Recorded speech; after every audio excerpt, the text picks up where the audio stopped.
नमस्कार to all. आज मैंने जो क्वेश्चन दिया है वो क्लास 10th का सैम्पल पेपर का सर्कल चैप्टर का क्वेश्चन है in the given figure A B is the diameter of a circle with centre O and 80 is a tangent if angle A O Q is equal to 58 degree then find the angle A T Q.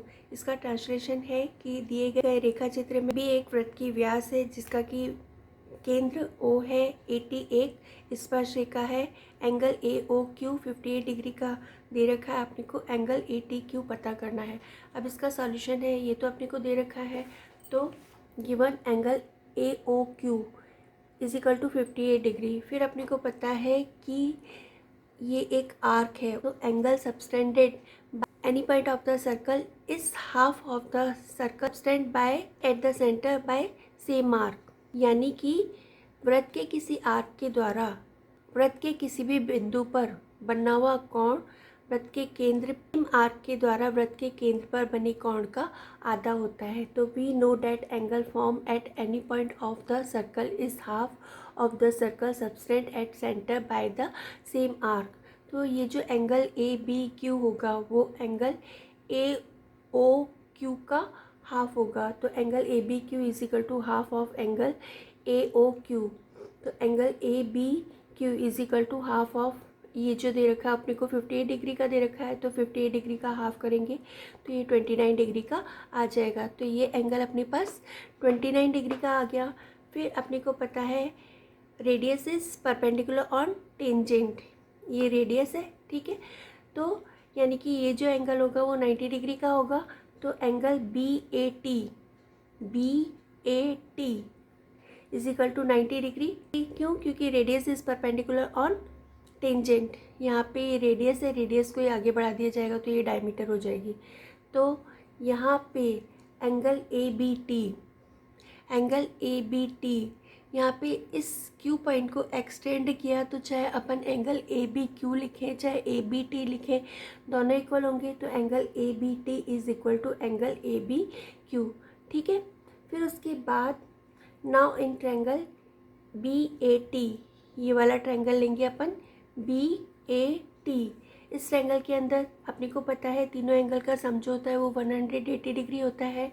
तो यहाँ पे angle B A T plus angle A B T plus angle A T B is equal to 180 degree, ठीक है। फिर यहाँ पे angle B A T जो दे रखा है 90 डिग्री का दे रखा है। Angle A B T 29 degree का अपन ने फाइंड आउट किया, plus angle A T B is equal to 180 degree. फिर इन दोनों को प्लस करेंगे तो 119 आएगा, ये इधर प्लस का इधर आकर के माइनस का हो जाएगा। फिर एंगल ए टी बी, इन दोनों को माइनस करेंगे तो ये हो जाएगा 61 डिग्री का। Angle A T B 61 degree का है। आपने को पूछा है एंगल ए टी क्यू, तो बी जो पॉइंट है वो टी क्यू क्यों अपन ने आगे बढ़ाया, ठीक है। तो ये है, तो चाहे अपन एंगल ए टी क्यू लिखें या चाहे एंगल ए टी बी लिखें, दोनों इक्वल होंगे। तो angle A T Q is equal to angle A T B is equal to 61 degree. एक तरीका तो ये है। दूसरा तरीका ये है कि ये दोनों जो एंगल है वो लीनियर पेयर एंगल है। तो लीनियर पेयर एंगल का सम जो होता है वो 180 डिग्री होता है। तो 180 डिग्री में से 58 डिग्री को माइनस करेंगे तो ये जो एंगल हो जाएगा वो 122 डिग्री का हो जाएगा। 122 डिग्री के बाद ये रेडियस है और ये भी रेडियस है, तो ये जो हो जाएगा वो आइसोसेलेस एंगल हो जाएगा। आइसोसेलेस एंगल के अंदर ये दोनों एंगल जो होंगे वो इक्वल होंगे। फिर ट्रायंगल के तीनों एंगल का सम जो होता है वो 180 डिग्री होता है। तो ये x प्लस 122, तो यहाँ पे 180 में से 122 को माइनस करेंगे तो 58 होगा। 58 को 2 पार्ट में डिवाइड करेंगे तो ये 29 हो जाएगा। फिर ये 29 होने के बाद ये दोनों लीनियर पेयर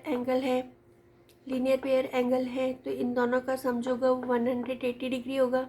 तो 180 में से 29 को माइनस करेंगे तो यहाँ पर अपने पास बचेगा 151। फिर ये जो बन रहा है वो एक क्वाड्रिलेटरल बन रहा है। क्वाड्रिलेटरल के चारों एंगल का सम 360 डिग्री होता है। तो यहाँ पे इन तीनों एंगल को प्लस करके 360 में से माइनस करेंगे तो ये एंगल आ जाएगा। तो एग्ज़ाम टाइम में आपको जैसे भी याद है उस तरीके से कर सकते हो। I think you all have understood.